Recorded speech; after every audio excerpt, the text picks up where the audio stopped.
Hello and welcome to News Desk with me, Kemini Nyamani Amano. Today is January 7 and it marks exactly 1 year since President John Mahama was sworn into office to start a 4-year term. And you recall also that Monday a special forum was held, and we'll bring you some highlights from this forum from the keynote speakers on that day, and then we'll also seek some analyst view on this, on how government has performed so far. And then also we'll wrap up by speaking to the Christian Council on their recommendations for government. I'm sure you may already know that they had come out with a very long statement on some of their concerns as far as running of the economy is concerned. And what we want to do is, as we look at a year since John Mahama became President of the Republic, we'll go into that and find out how really, as a people, we could help the President make the dreams of this country come true. Don't forget, your comments, your thoughts are welcome. Share them with me. I intend to share them with the rest of the world. And you can do so by joining us on Facebook.com/Joynews on TV, and then also on Twitter there is Joynews on TV, or on my personal handle at Kemini on Twitter, on Facebook Kemini Amano. Let's get into our first issue, and as part of activities marking the 1-year anniversary of the swearing into office of President Mahama, a social forum was held on Monday, January 6, 2014. The forum is in line with government's commitment to deepen transparency and accountability, and would be addressed, and was addressed really, by key government ministers. It was under the theme Advancing the Better Ghana Agenda Prospects for 2014, and I bring you some highlights of what transpired. According to UNESCO's tracking of out-of-school children between the ages of 6 and 11 years, by 2006, there were 513,000 children of school-going age on the streets out of school. This figure by 2012 had been cut by almost half, by 46%, and there are currently 278,000 which we need to deal with. But it is important to observe that we have almost halved the out-of-school children under the Better Ghana agenda. In the year 2013, the number of mobile phone subscriptions went up by as much as over 2 million. 2 million more SIM cards were secured. As of now, 145 kilometers of optic fiber has been laid, and we are to complete the rest by the end of the year 2014. If you check our manifesto, he says that by the end of the year 2016, Ghana would have achieved the production of 5,000 megawatts of electrical power. This year, he ensured that we have completed the Bui Hydroelectric Dam project. The road sector, if you look at a place like Awoshi, Pokwase, I'm very sure for those of you who have been there will clearly appreciate the good work that is ongoing. For those of you who have been to the trade fair area and all that, you bear ample testimony to the expansion that is ongoing, the Gifford Road project, the Bema Camp Road project and all that, and the Kwame Nkrumah Circle interchange.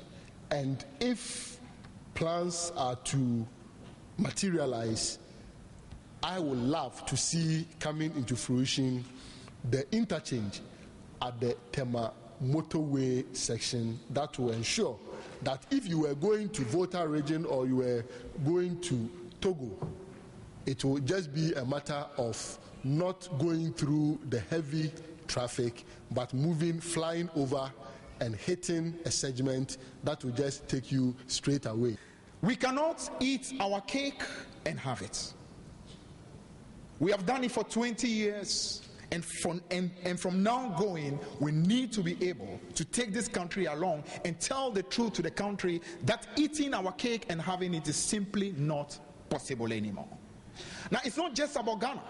It's also about the fact that we are losing competitiveness. So many countries around us are gathering pace and are going ahead of us. It used to be the case that we used to be the shining light of the continent in football. And for many decades, we lost competitiveness and we started losing left and center until recently we started gaining grounds again. Same way it is that if we are not careful, in spite of what it is we are achieving with the economy, other countries are looking far more competitive. Why? Because they are capable of taking the tough decisions that need to be taken, while we are increasingly putting too much premium on what we can consume today at the expense of what investment we should make for the transformation and the future of our country. And this cannot be overemphasized. A nation that is consuming almost 99% of its revenue, if you take out oil, by paying salaries, that nation over the next 10 years is going to lose competitiveness. And other countries that are spending far more of their resources in vital infrastructure, those countries are going to take the lead ahead of us.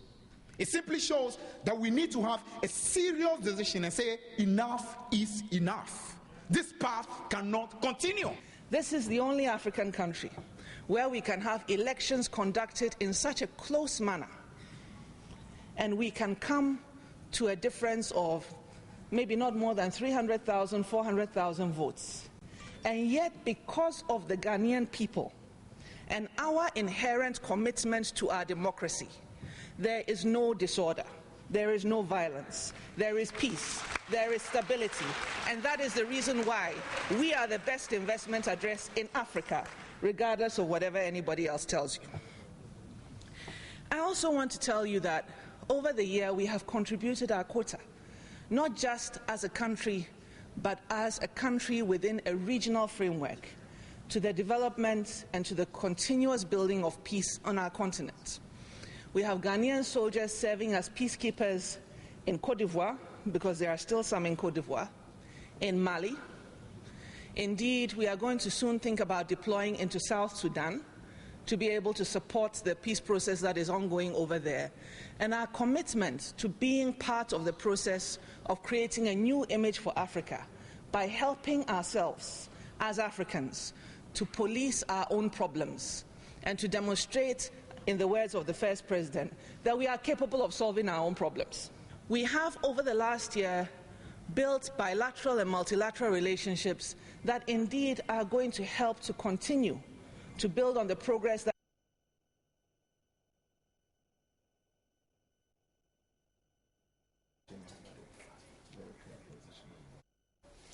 Right, and so those were highlights from what transpired at the special forum held Monday on the theme Advancing the Better Ghana Agenda Prospects for 2014.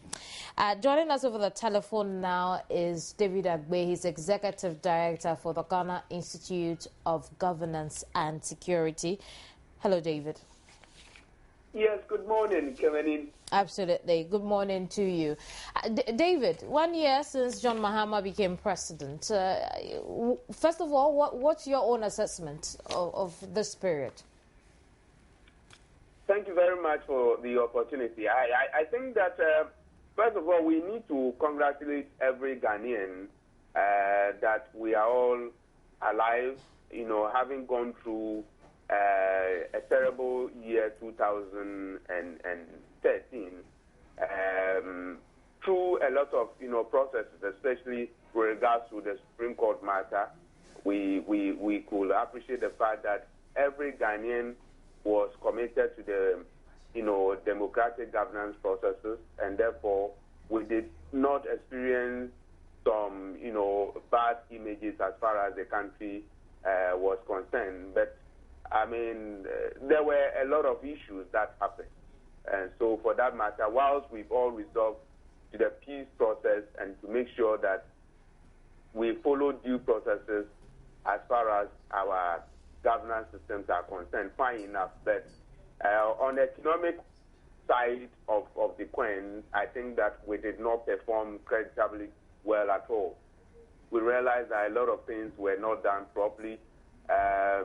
Many corruption cases here and there, which were not palatable to Ghanaian society at all, which the government needs to do a lot more to be seen to be fighting corruptions. Although they put a lot of measures in place of fighting corruptions, but then we need it to reflect in the society for everybody to say that, yes, corruption is not good. I mean, it is not in government sector alone, but in all our daily life, all of us must, see that corruption is not good, and we need to fight it hard to make sure that we reduce it to the barest minimum in this country. Having said that, I think that we also need to congratulate the president and for his appointment of various ministers here and there. But still, we realize that there is still, some areas that government has not also appointed people, especially with regards to various embassies and various boards, for instance. Government is still, struggling to appoint those people. I mean, DCE, some of them have also not been appointed. So we still realize that there are, huge challenges as far as our governance processes are concerned. But this year, we need to, once again, continue to tell our president and our, David, we'll come to what we should do in 2014. Let me just let on Reverend Dr. Kwabena Opono-Frimpong, who's here with me in the studio, into the conversation.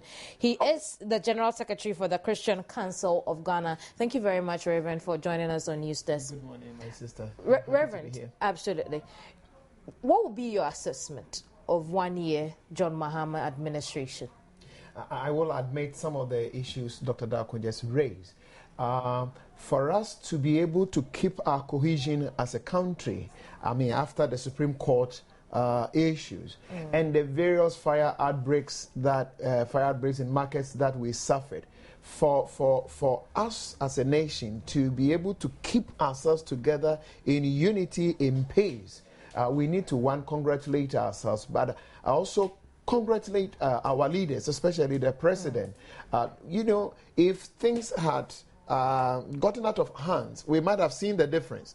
But for us to have the equilibrium we have, we may take things for granted. But for God has been gracious unto us as a country. But there's no denying, like David mentioned earlier, we had our own issues with a lot of scandals.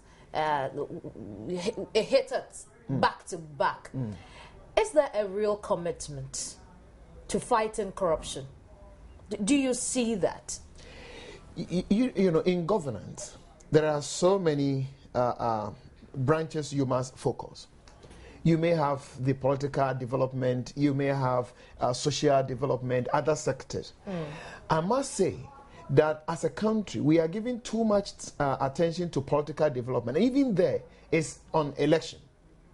And that is why discussions, public discourse, have been overtaken by political partisanship. Now, especially the two main political parties. And so you realize that national interests, national issues really are giving way to political interests, political issues. A clear example is the challenge we have in building consensus even at Parliament. If the issue is an issue, even though maybe national interest issue, now you can see that Party A people will rally together the issue, and Party B and then they fight. So now it's okay, we have either minority or we have the majority, that kind of thing. So consensus building now, even in this country, is a problem. And it's all because of how political partisanship is dominating discussions. But can we do away with that? There's something we call objectivity in governance. This is what is eluding us at the moment. But we should. Because we are in not to serve political interests. We are to serve the national interest. Now, this is where we pray and hope that our president will be able to lead us the coming years. That can we move from partisanship to a realm where now we are doing a national interest business. We are placing the Ghanaian dignity at the center of engagement. If we don't do, or we don't have objectivity in governance, it may take us forever to develop this country. David, David, are you there, David? Yes, I'm there, please. You heard Reverend, the fact that there is no national consensus. We don't seem to be able to do anything without having to take on political colours. You are a governance expert. How dangerous is this? Thank you very much. I think it's dangerous in a sense that even the Council of State Members, they said at a point in time, that was last week, that we are losing the spirit of nationalism in this country. And I think exactly the point Reverend made by Reverend is also acknowledge such a fact that as a nation, when we are losing a sense of objectivity in our governance process, then we are not doing what is much for the country. Objectivity in governance and corporations and consensus building, they are all part of governance, processes that need to be seen to be done.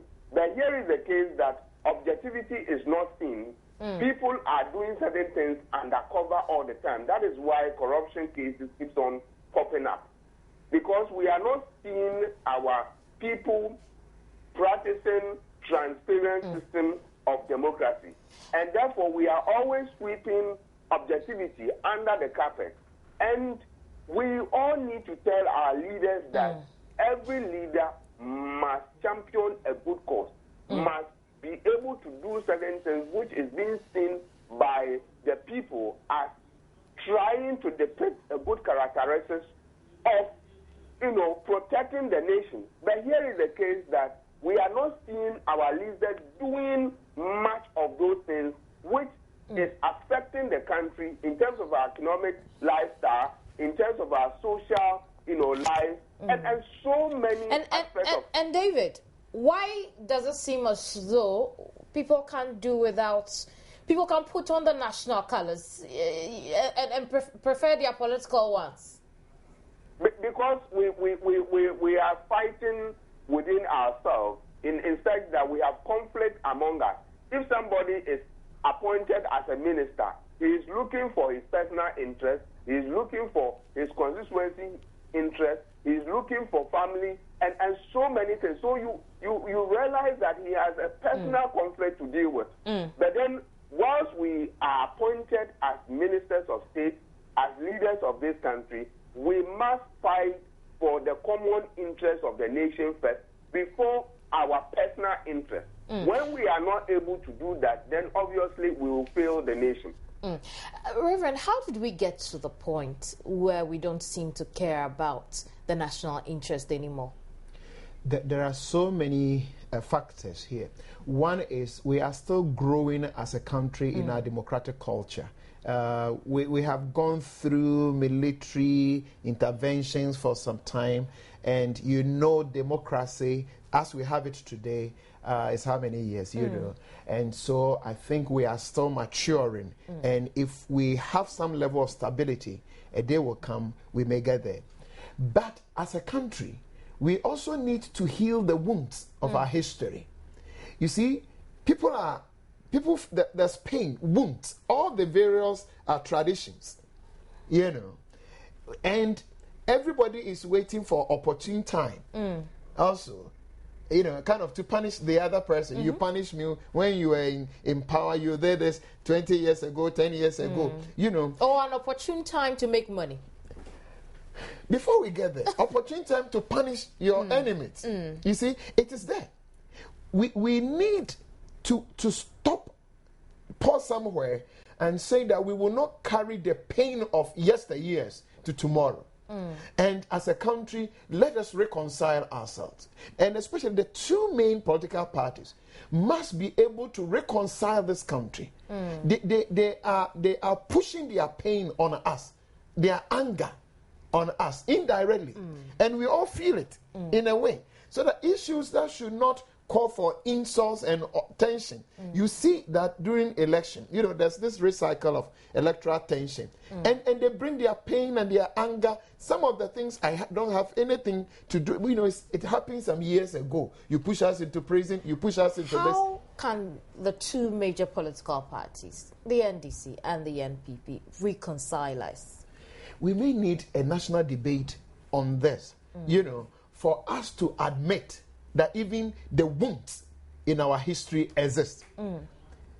That should be the starting point. We need a platform where we will be able to admit as a people that we have caused ourselves pain, but we can't carry the pain of yesteryears, into the future. If we are able to do that, then healing the wounds will also be possible. But Reverend, you recall also that we've had a reconciliation process before. It didn't work. We are talking about the Rawlings period. But what about the pre-Rawlings period? You see, you're listening to them when either you are talking about J.B. Dankwa and whether you are talking about the Nkrumah regime, and listening to what people say. You did this, you threw bombs, that kind of thing is what I told. That's what South Africa did, even though it's not the best. Now, that is the example Mandela gave South Africa, that we can heal the wounds of our history. If we want to move on, let's leave the baggage of pain and unforgiveness behind us. Then we have a clean slate. That is where you get objectivity. But again, now there are people who are going into politics just to make, earlier on what you say, money. You see, politics is service. Serving the people. In fact, sacrifice, if you like. But now our case is, now there are people who are making joke that in Ghana, if you want to be rich, go into religion or go into politics. Absolutely. You see, it's a joke, please.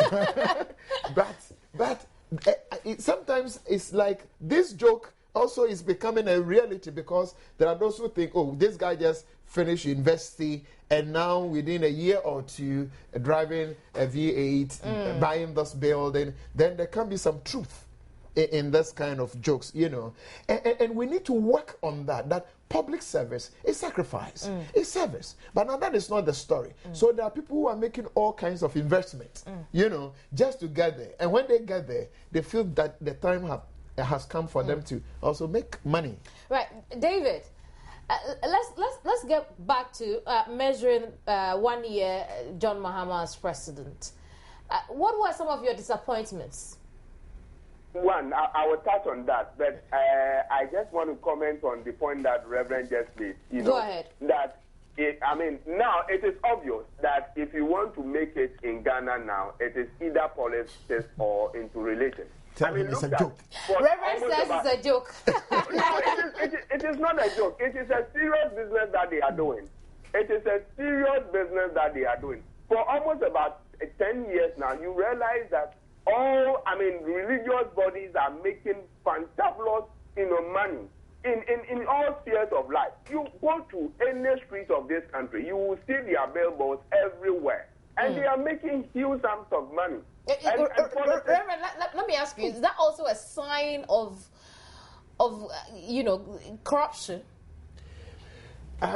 What the examples he made, just billboards and all that, it will not be enough pointers to corruption. But is there corruption? But, for instance, if you collect people from people, we collect money from people, at the end of the year or the season, whatever, there must be accountability.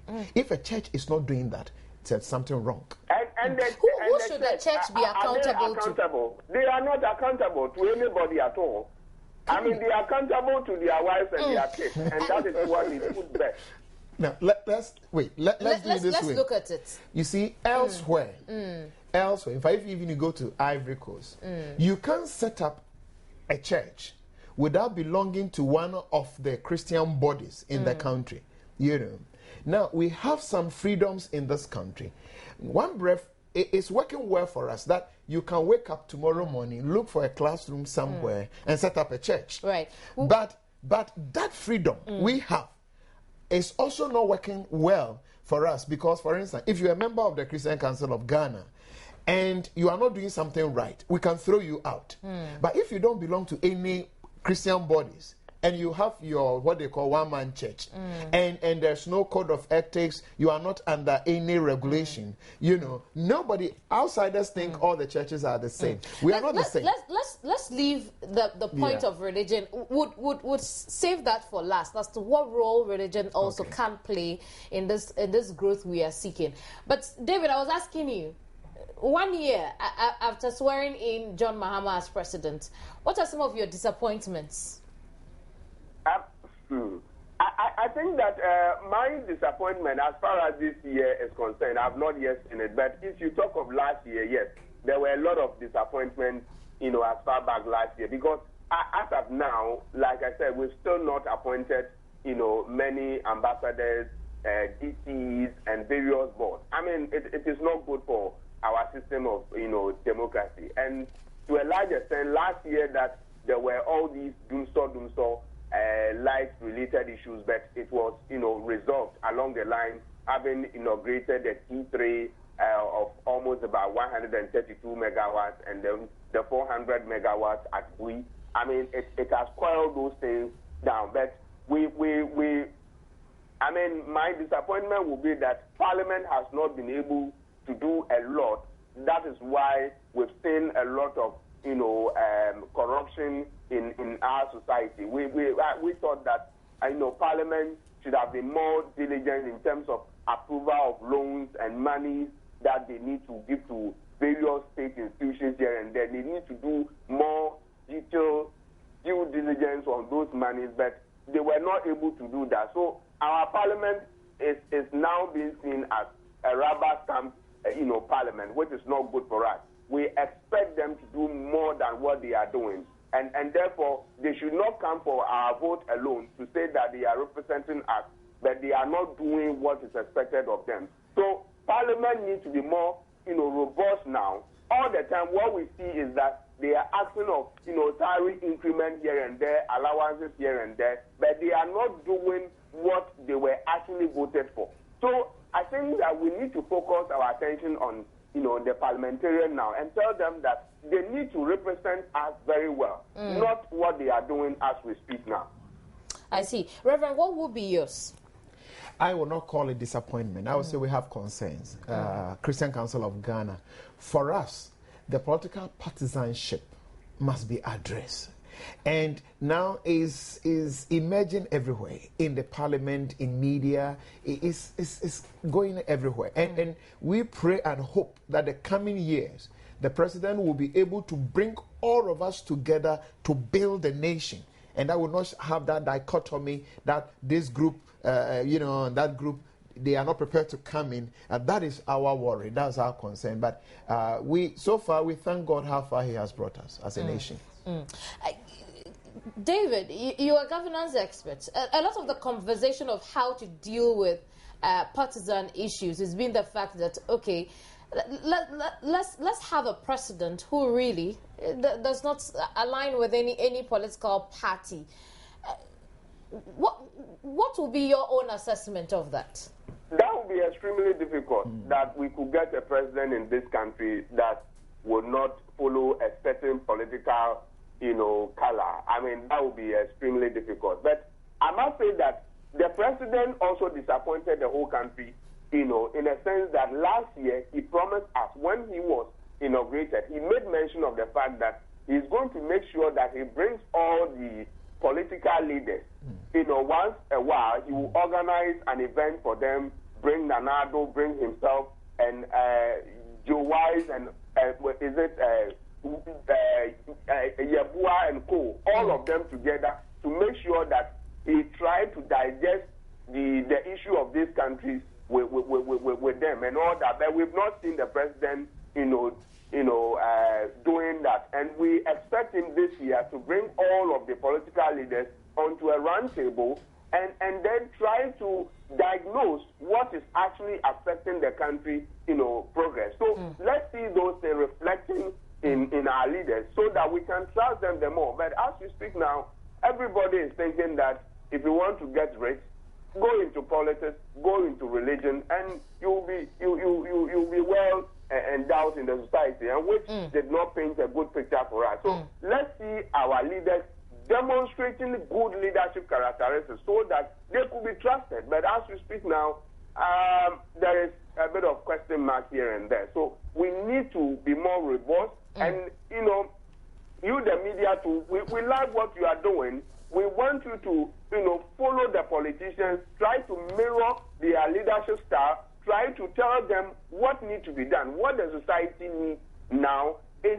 about making sure that every Ghanaian feel more inclusive in the governance process, feel more, you know, participatory in our governance process. One of the disability of our governance process is that, I mean, you realize that democracy is bringing more of corruption into our society, which is not good at all. Maybe, David, is the kind of democracy we are practicing. Perhaps it's not the kind we should.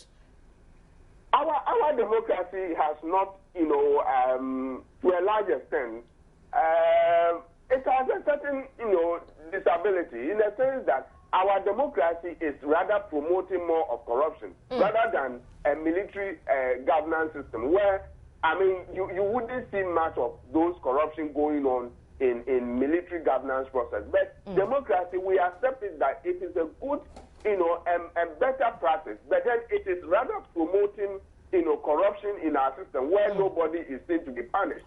You know, in military system of governance, you wouldn't see people, you know, I mean, doubling into corruption, David, and they are not being seen punished at all. Even away from military rule, there have been suggestions that we could practice perhaps selective democracy, so that the one person or winner takes all practice could be curbed. What's your thoughts, Reverend? You see, we are not the only country practicing democracy. Elsewhere, you can have people belonging to a particular political party. But if the government is moving towards a direction that my own party in government, but it moving towards a certain path that we are not happy about, you can have members of the party of the president who will vote against. You know, it's common. You see it. In fact, now even Nigeria, you have the president's party people even withdrawing. They may have their own problem. But that is where we are finding it difficult to get to.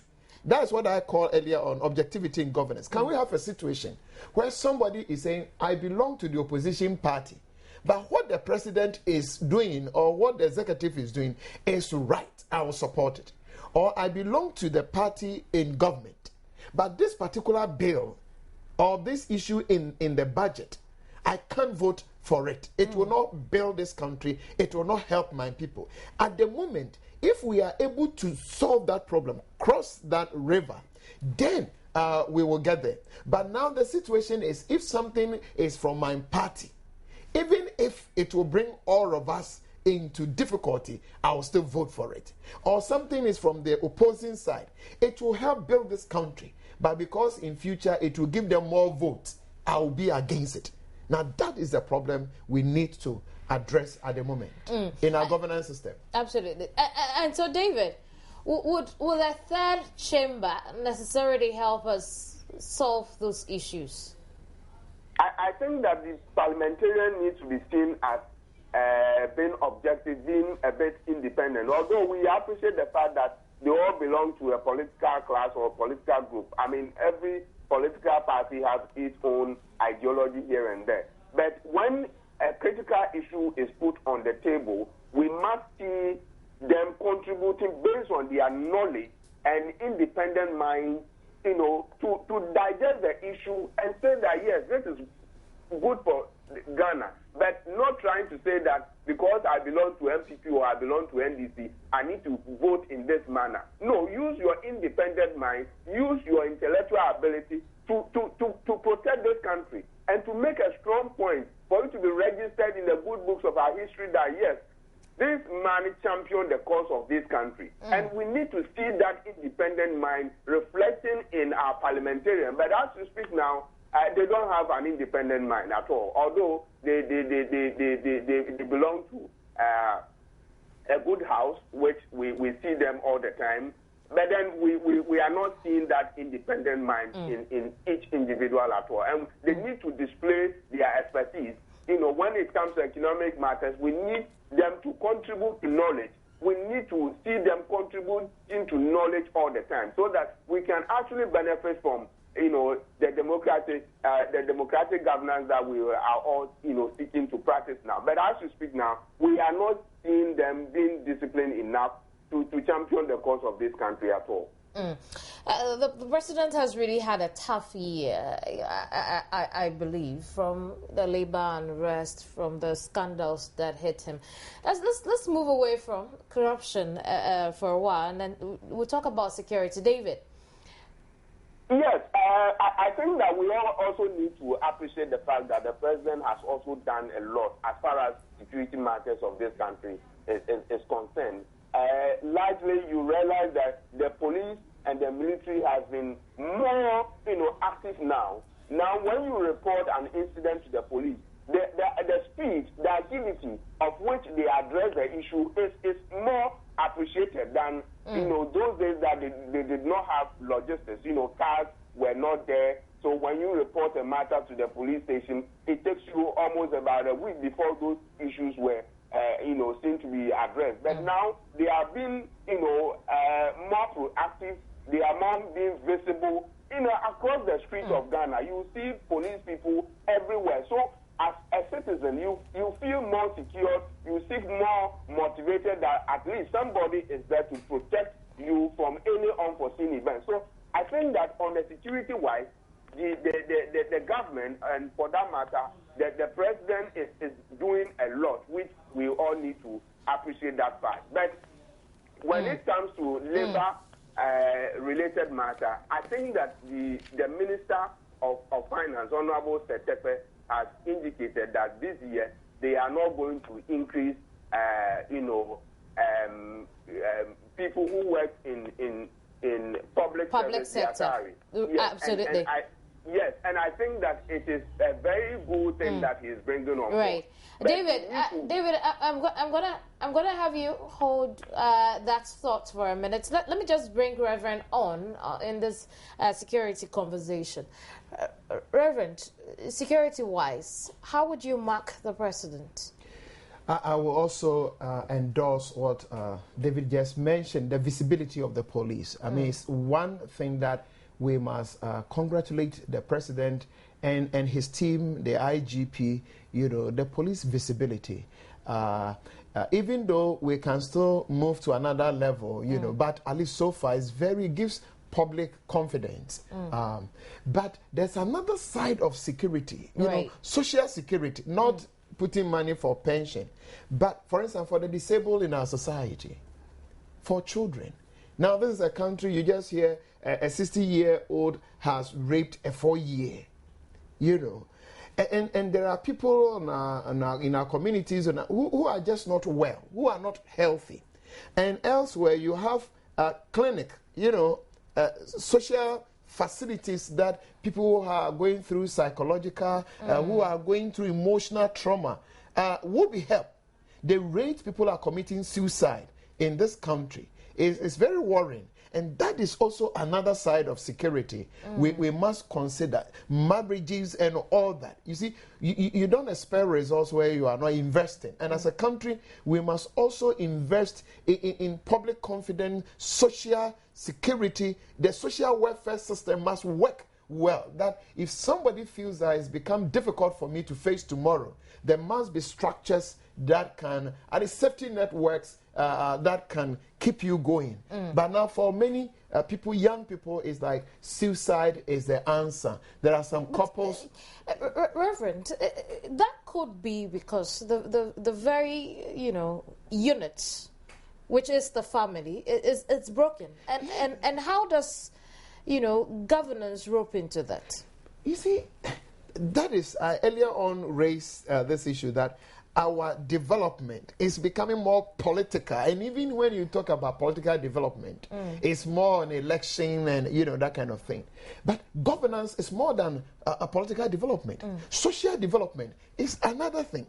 Now, what are the institutions in charge of homes, children. I mean, I know we have Nanoye's unit, but real marriage issues, defending disabled people in our communities, and all that. Not just, I mean, more political thing, but what are the institutions in the communities that guarantee social security, social confidence, and all that? That if I'm in need, I mean, I can just rush in here. Somebody will listen to me, and that is why sometimes I must say religious people can take undue advantage, because these are vacuums in our system. You know, so somebody jump in. I'm a pastor. I can help you. I can help you keep your marriage. I can help you do this.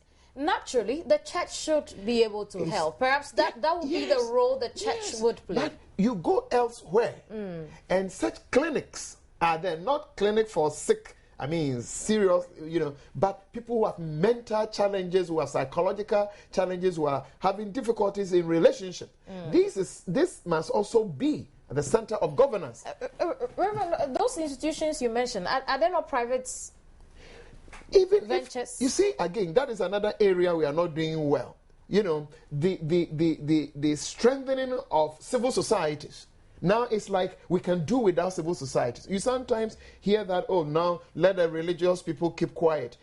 They should give us their constitution. They should keep their Bible and that kind of things. Can we survive as a country by drawing sharp line? You know, by weakening the civil societies, we need to strengthen them. We need to what you call either religious or other private bodies that will also handle such side of security of this country. We need the military, we need the police, we need social security in this country.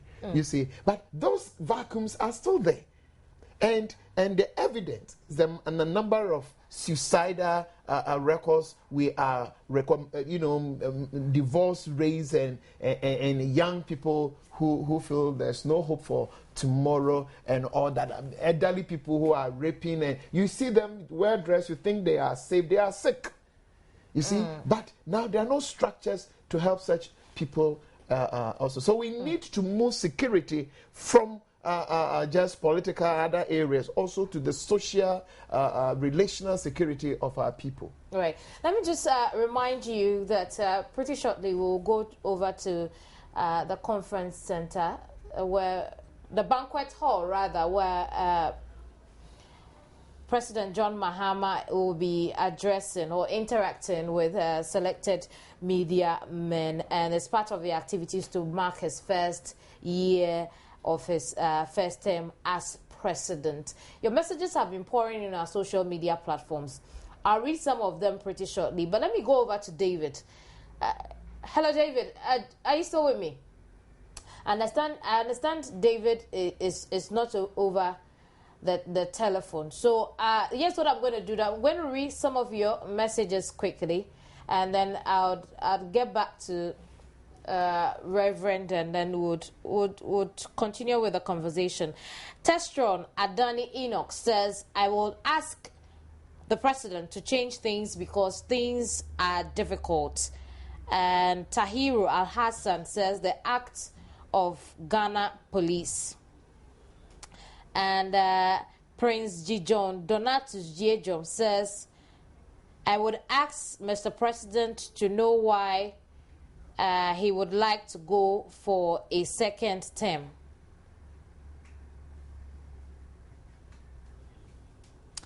Right, and so Gunu Gara says he will seek the best and encourage them to work truly and honestly for the betterment of the whole nation. I'm sure that's what Reverend has been saying the whole time.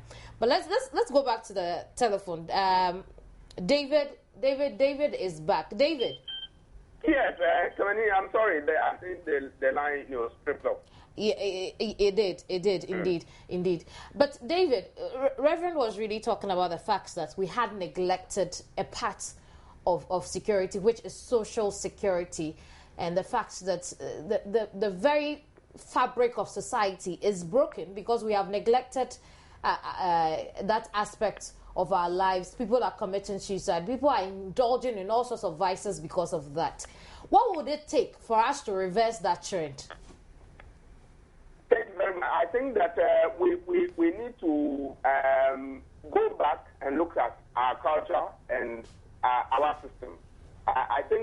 Ghanaians, gradually we are losing our good cultural practices, which has actually affected us.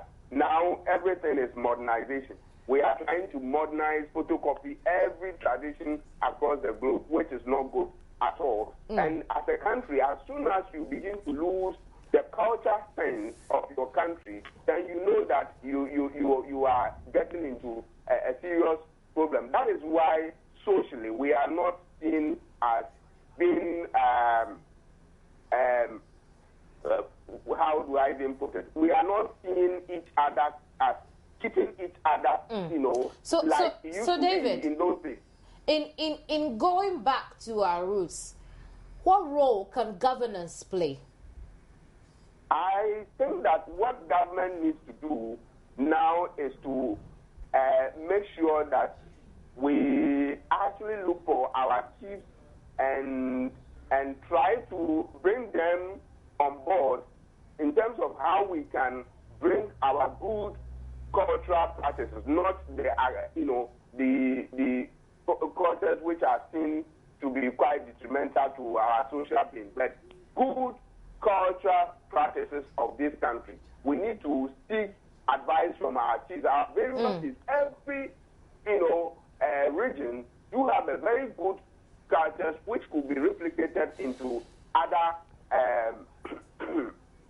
other social groupings. So when you go to our schools now, we are not teaching them, the good cultural practices, the norms of this country, the ethics of the society. We are not teaching them anything, but rather, funky stuff from, American, from UK, and any country. That is what they are copying, and we are trying to deteriorate our good cultural system of coexistence in this country, and which is not good at all. So social security is very much important, which needs to be worked on. Now nobody cares for anybody. When we were growing up, all the time they tell us good things, but right now those things David, are not being. Let's quickly wrap up with you on that. So, what would be your tips for President Mahama 2014? Could you take the question again? What would be your tips, your governance tips for President Mahama 2014? I think that the government needs to pursue the energy policy of this country. I'm aware that I wanted to issue a press release on that, but let me tell you once you just... I'm aware that the President of America, as far back last year, June, 30th of June, issued a press release saying that African countries, Ghana, Nigeria, Tanzania, and those countries, they want to bring what they call Power African policy. That means that they want to bring all of us. The research done suggests that almost about 850 million people living in African continent do not have access to power at all, and those people are wallowing in a serious poverty. And so American government is trying to bring that Power African project. Maybe when you Google, you could get all the facts, and they are working towards it, that they want to make sure that all our rural areas do have access to power. And so I think that government needs to collaborate with American embassy to make sure that we rally, around the African continent, especially those countries mentioned. Benin is also part of it, Nigeria, Tanzania, and all those countries are brought on board to Ghana for us to digest that as to how best we can practice, or we can make sure that Power African project come into a full fruition to benefit. Absolutely. Thank you very much, David. David Agbe is Executive Director for the Ghana Institute of Governance and Security. But Reverend Doctor is still here with us, and what we'll do is I'm going to ask Reverend really quickly what the church can do to help us achieve this dream of ours, where because these politicians go to church anyway. They are in church. We see them all the time. What role can the church play? Yes, you see, the same people politicians are serving are the same people the churches, the mosque, let's bring in other faiths, are also, their needs are being addressed. Now, if you look at the history of this country, I mean, before independence, for instance, Christian Council of Ghana is 85 years. Presbyterian Church of Ghana is in December 185 years. You know, so some of these religious bodies existed even before formation of political parties, before independence, and they have been part of our governance system. They have been active participants in our developmental programs in area of education, in health. Now, whoever is in government must accept religious bodies as partners in development. That recognition must be given. You see, and the religious bodies, I just want to open up, not even just churches, because in this country, it's not only churches. We have Islamic schools and others. So traditional leaders have set up schools and clinics. So let's bring that partnership must be strengthened, and that recognition must be given. Sometimes you get politicians who want to give you impression that we can do without you. It shouldn't be. We need everybody. And then the churches here, now let me narrow the discussion, must see that spirituality is not just preparing people for heaven. Even if we go to heaven, we'll pass through Choko before we get there. We'll pass through Accra, Kumasi, Tamale before. You see, so the issues on the ground must be our issues. Spirituality must be holistic. The totality of the person must be the interest of the church, so that you don't run a church, you have money, you don't care about the educational needs of your people, you don't care about the health needs of your people, you don't care sanitation, environmental question. Now, if a church functions like that, something is wrong. So please, let Christian leaders identify areas of need of their members, of the people, not even your members, the community within which you function, and invest. You see, so that is, but government must also give the recognition, because sometimes we are in partnership, but you get to a point and government give you impression that we can do without you. And you know this is not possible. You see, look at church or mission clinics and hospitals in this country. And schools. And schools. So let politicians acknowledge religious bodies here, all religious bodies, not just churches, as key partners, and let's give them the recognition. Let us give them the encouragement. If government want to have 200 secondary schools, there must be a dialogue between government and religious bodies that you have done it before. Together with you, we are going to build the 200 secondary schools. Absolutely. To me, that is how that partnership must be. But you should not silence them that it is this a party, that is party manifesto. If we're able to do it, it's good for every Ghanaian. So churches, Muslims, all come together. Let us build a 200 schools. That's how it should be. We'll end it there, Reverend. I'm sure there's much more we could talk about, but we'll just end the conversation here for now. Thank you very much, Reverend, for joining us on News Desk. Reverend Dr. Kwabena Opunu-Frimpong is General Secretary for the Christian Council of Ghana, rather. But let me just wrap up with some of your messages online. And, well, Christopher Scott says, regarding tourism, he's asking the president, how is your administration promoting this sector, which generally results in substantial socio-economic impacts at both the national and local levels? He's asking again, are you aware of a grassroots campaign here in Ghana seeking scrapping short-term tourist visas to Ghana, and puts in Ghana Tourism Authority and Hannah Tete? Hopefully, by the time the events marking the 1 year is over, some responses would have been sought for you. But thank you very much, Christopher Scott, and any other person who may have sent in some messages. But I was telling you also that really I would go live to the banquet hall, and where President John Mahama is interacting with the media today as part of activities for his first year in office. First year of his first term. We'll do that in a bit. Don't go away. In the meantime, I'm totally grateful you stayed on throughout News Desk. My name is Kemini Nyamani Amano. Oh, well, but that's it for News Desk. But I'm going to stay on for the link up to the Flagstaff House.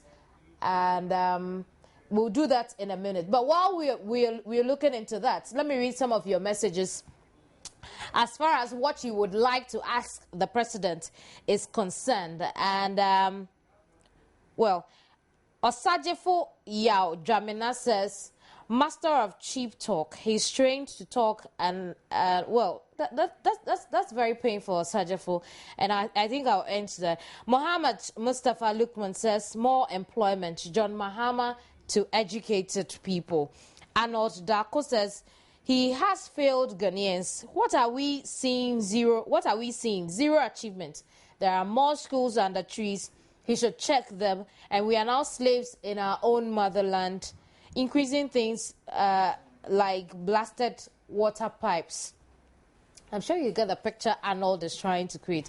Nathaniel Osborne says, nothing to ask him, but just tell him to start packing, because 2016 is not for him. Aden Yabre and Scratch Willis says, when he's going to pay the ex-GPHA workers who were laid off, when is he going to pay the Ghana Ports and Harbours Authority workers who were laid off 2002 with small incentives, promising to pay them the huge amounts later and the Kufuor era? Elikem Kelvin says, what is it saying about a town called Amango Tedeke? Amango Tedeke, in case you didn't know, is a story that's been carried on here by Gifty Ando Apia. They're highlighting some of the problems they go through, and Elikem is asking, obviously who's seen it is asking what the president is doing about the Amango Tedeke town. Eric said nothing, okay, because the old promise is still pending. How much more new ones? Abba, Mr. President, teachers alawa there in Samankasi Road. Why? Help us and yourself and stop building fuel stations. Eric is very passionate about his road. And Michael Techi says, to ask about the result of JIDA. I'm sure that will be mentioned. Ideas Dos Santos says, we live to see. Bright Caius Amegbo says, ask him, when is the distribution of the Better Ghana Agenda laptop? When the distribution of the Better Ghana Agenda laptops will be reopened, because some of the students in the Volta region did not have access to it. Kojo Mensah says, how many, come on, who cares how many children the president has? What has that got to do with how well he's ruling the nation? Anyway, Sualis Ibn Tamimu says, about the Better Ghana laptops, I applied about a year now, and yet I have not got one. I want to know what he's doing about it. And Gideon Okai Kofi Gatusu says, scrapping teachers' trainee allowance. Obviously not happy about it. Edem Kugbega says, where is Ghana going to be in the next 20 years? Those are your messages. But now it's time to